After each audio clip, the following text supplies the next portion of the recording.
ವಿಶೇಷ ಬುಲೆಟಿನ್ಗೆ ಸ್ವಾಗತ. ನಾನು ಅಖಿಲೇಶ್ ದಬ್ಬೆಕಟ್ಟೆ. ಸದ್ಯ ಭಾರತ ಮತ್ತು ಪಾಕಿಸ್ತಾನದ ಯುದ್ಧದ ಕಾರ್ಮೋಡದ ನಡುವೆ ವಿಶೇಷ ಅಧಿವೇಶನವನ್ನ ಕರೆಯುವಂತೆ ಕಾಂಗ್ರೆಸ್ ಒತ್ತಾಯವನ್ನ ಮಾಡ್ತಾ ಇದೆ.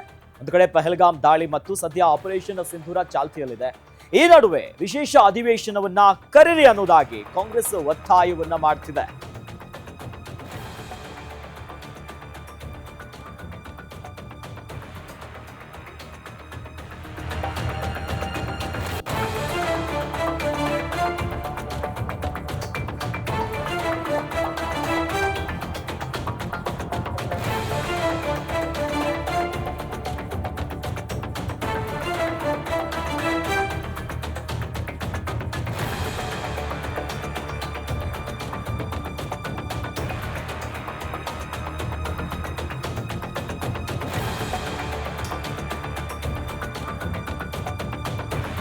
ವಿಶೇಷ ಅಧಿವೇಶನವನ್ನ ಕರೆಯುವಂತೆ ಸದ್ಯ ಕಾಂಗ್ರೆಸ್ ಒತ್ತಾಯವನ್ನು ಮಾಡುತ್ತಿದೆ. ಈ ನಿಟ್ಟಿನಲ್ಲಿ ಮೋದಿ ಅವರಿಗೆ ಪತ್ರವನ್ನ ಬರೆದಿದ್ದಾರೆ ಕಾಂಗ್ರೆಸ್ ನಾಯಕ ಮಲ್ಲಿಕಾರ್ಜುನ್ ಖರ್ಗೆ ಮತ್ತು ರಾಹುಲ್ ಗಾಂಧಿ ಅವರು.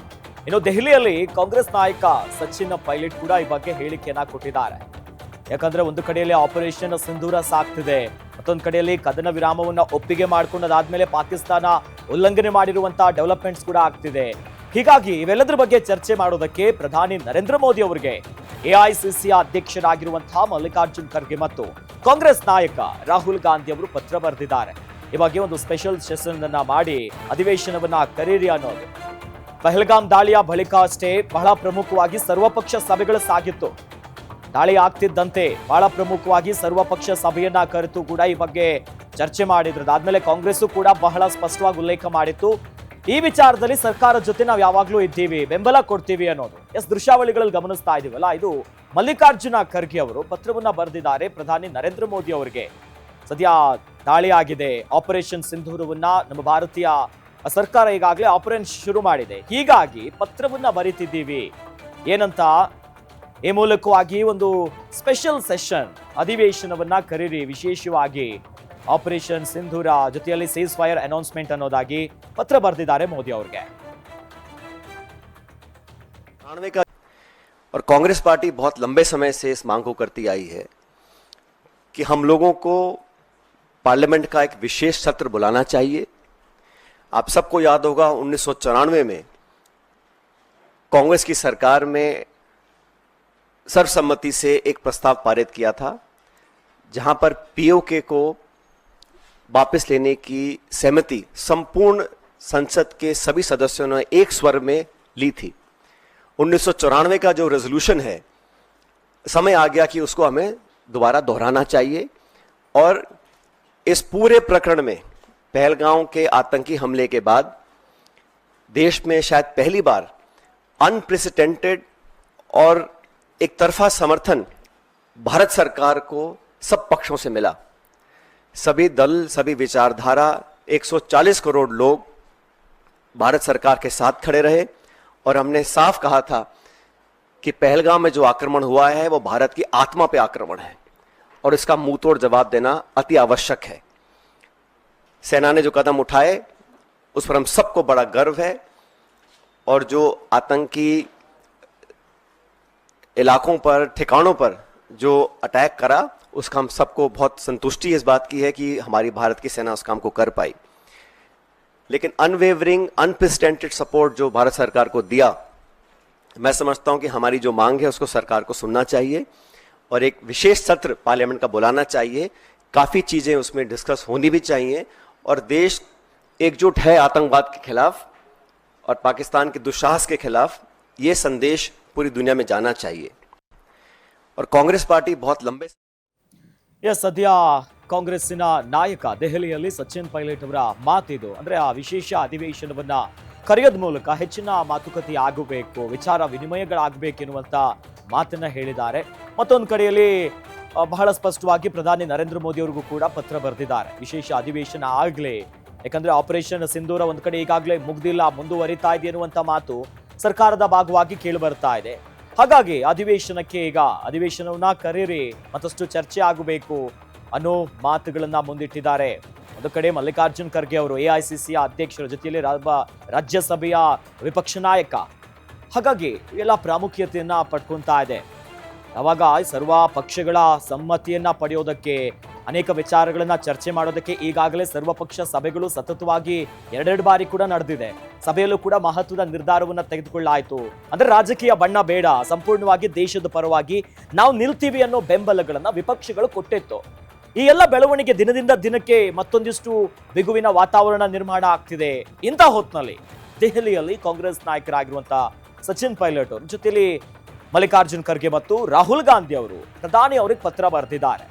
ಹಾಗಾಗಿ I kindly recall my self ಅಂತ ಹೇಳಿ ಅವ್ರನ್ನ ಇಂಟ್ರೊಡಕ್ಷನ್ ಮಾಡಿಕೊಂಡು ಈ ಹೊತ್ತಿನಲ್ಲಿ, ಯಾಕಂದ್ರೆ ಲೇಟೆಸ್ಟ್ ಡೆವಲಪ್ಮೆಂಟ್ಸ್ ಏನಾಗ್ತಿದೆಯಲ್ಲ ಇವೆಲ್ಲದ್ರ ಬಗ್ಗೆ ಒಂದಿಷ್ಟು ಚರ್ಚೆ ಆಗಬೇಕು, ಡಿಸ್ಕಸ್ ಮಾಡಬೇಕು. ಪಹಲ್ಗಾಮ್ ದಾಳಿ, ಆಪರೇಷನ್ ಸಿಂಧೂರ, ಅದಾದ ಮೇಲೆ ಕದನ ವಿರಾಮವನ್ನ ಘೋಷಣೆ ಮಾಡ್ಕೊಂಡಿರೋದು, ಈಗ ಅದನ್ನ ಉಲ್ಲಂಘನೆ ಮಾಡ್ತಿದೆ ಪಾಕಿಸ್ತಾನ.